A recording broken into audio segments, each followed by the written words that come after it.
you've probably heard it a million times. Be a good borrower. Pay your bills on time, keep your debt low, and you'll be rewarded.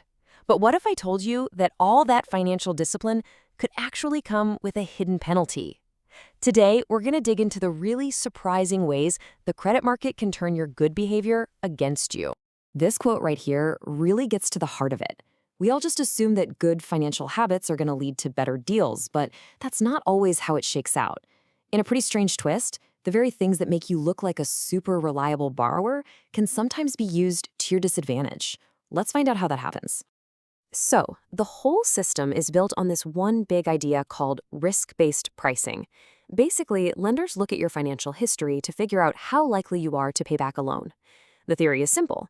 The less risky you seem, the better your interest rate should be. Sounds totally fair, right?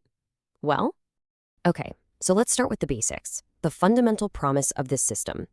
This is the straightforward deal we all think we're getting into when we borrow money. We all operate under a pretty simple set of assumptions. If you have a high credit score and you're making consistent payments, you should get better rates. If you're financially transparent, that should build trust and open doors to more credit. This is the ideal world, the way it's supposed to work. But the reality, it's a lot more complicated.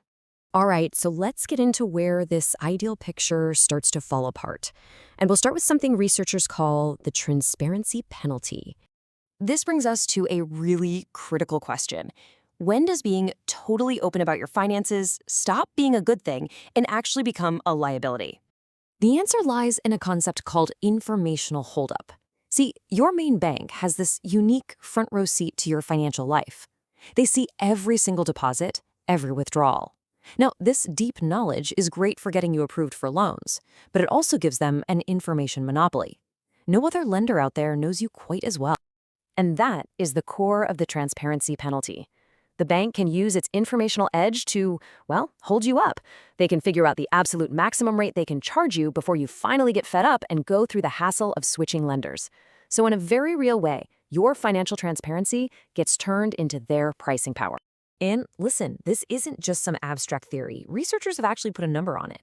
The value of this informational advantage is estimated to be, on average, 11.6% of a loan's principal. That is a huge amount of money that your lender is incentivized to pull from you, all because they have a clearer picture of your finances than anyone else.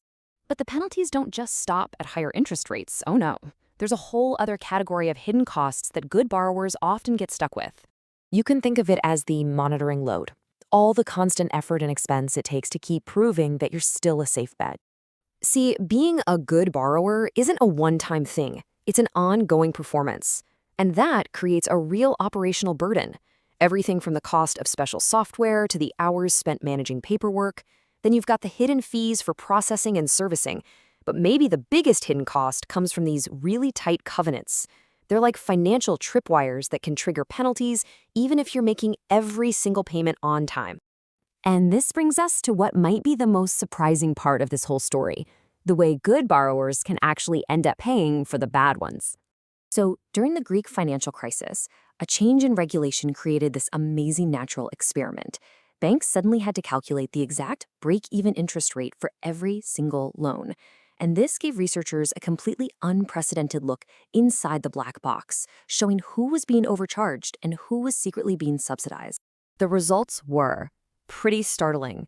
It turned out banks were consistently undercharging their absolute riskiest borrowers. The ones on the edge of failure, sometimes called zombie borrowers. They were getting rates below the break-even point just to keep them afloat and prevent the bank from having to take a big loss. So, to balance the books, who do you think paid for it? The safest, most reliable borrowers. They were charged rates way higher than their risk profile actually justified. The data showed that only 40% of the financial benefit of being a low-risk borrower was actually passed on to them in the form of lower rates. The other 60%, a huge chunk, was captured by the bank to cover its losses from those riskier loans. So, in effect, the good borrowers were paying a tax to keep the bad borrowers in business. Now, you might think banks are just making this choice, but it's also pushed by regulations. Rules around something called risk weighting can mean a bank has to set aside the same amount of capital for a super safe loan as it does for a moderately risky one. This just waters down the incentive to really reward the safest borrowers because, from a regulatory view, they don't look all that different. So, What's the big takeaway from all this? It really suggests we need a new way of thinking about the relationship between a borrower's own discipline and a bank's big picture lending decisions. This table really brings the whole conflict into sharp focus. Take transparency. The bank wants all the data it can get, which it can then use for that informational holdup. For covenants, the bank wants those rigid tripwires, while you, the borrower, need flexibility. And with risk pricing, the bank's need to manage its entire portfolio means good borrowers can end up subsidizing the bad ones. At the end of the day, what's good for the bank's overall portfolio is often at odds with what's fair for you as an individual borrower. And that brings us to the final crucial point. It doesn't matter how responsible you are. To your lender, you are more than just an individual account. You're a piece of a giant, complex portfolio. As this quote says, good borrowers are still portfolio decisions. And sometimes, the needs of that portfolio can completely overshadow the rewards you've rightfully earned through your own financial discipline.